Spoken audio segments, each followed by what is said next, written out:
আমাদের বাঙালি সমাজে একটা নিয়ম আছে, যতদিন শাশুড়ি বেঁচে থাকবেন ততদিন শাশুড়ির সংসারে ছেলের বউকে থাকতে হবে। সে চাইলেও আলাদা করে নিজের সংসার পাবে না। শাশুড়ির সংসারে শাশুড়ির কথা মতোই সব চলবে। এখানে ছেলের বউয়ের কোনো স্বাধীনতা থাকবে না, সবকিছুতেই শাশুড়ির পারমিশন লাগবে। এমনকি শাশুড়ির সংসারে নিজের মন মতো একটা রুমও ডেকোরেশন করা যাবে না।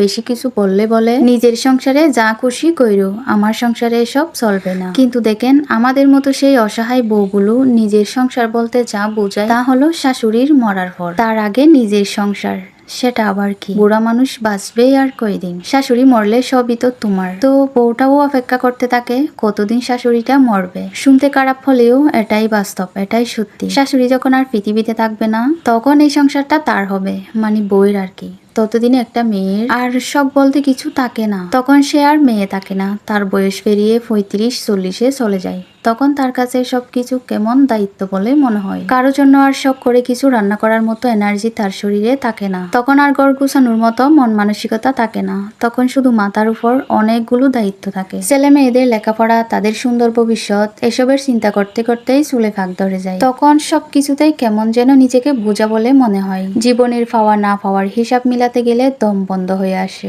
অতীতের কথা মনে পড়ে, যখন সে তার স্বামীর কাছে নিজের জন্য একটা সংসার চেয়েছিলেন। তখন তার স্বামী মেয়েটাকে বলে, তুমি কি পারবে এই বয়স্ক মানুষটাকে একা ফেলে চলে যেতে? ব্যাস, মেয়েটার আর কিছুই বলার থাকে না, সে চুপ হয়ে যায়। কিন্তু কি পায় মেয়েটা সেই সংসারে থেকে? যে শাশুড়ির জন্য নিজের সকালাত বিসর্জন দেয়, সেই শাশুড়ি কি আদৌ মেয়েটার কথা ভাবে? বরং মেয়েটা সেই সংসারের থেকে দিনের পর দিন মানসিক টর্চার সহ্য করে। সারাক্ষণ আতঙ্কে থাকে, কখন না জানি শাশুড়ি মা রেগে যায়, কখন না জানি তার জন্য সংসারে ঝামেলা অশান্তি শুরু হয়ে যায়। এইভাবে বইয়ে আতঙ্কে কখন যে মেয়েটার বয়স পেরিয়ে যায় সে নিজেও জানে না। হঠাৎ অনেক বছর পর মেয়েটার মনে পড়ে, সংসারের ঝামেলা সামলাতে গিয়ে কখনো তার স্বামীর সাথে একটু স্মৃতি তৈরি হয়নি। সারাদিন কাজ করার পর রাতে সময় করে স্বামীর জন্য একটু শাড়ি পরে কপালে কালো টিপ লাগানো হয়নি। সংসারে সবার সাথে থেকে লজ্জায় স্বামীর সাথে হাত ধরে একটু বৃষ্টিতে ভিজার সুযোগ হয়নি মেয়েটার মনে পড়ে যায় অনেক দিন হলো তার স্বামীর সাথে একান্তে বসে একটু গল্প করা হয়নি।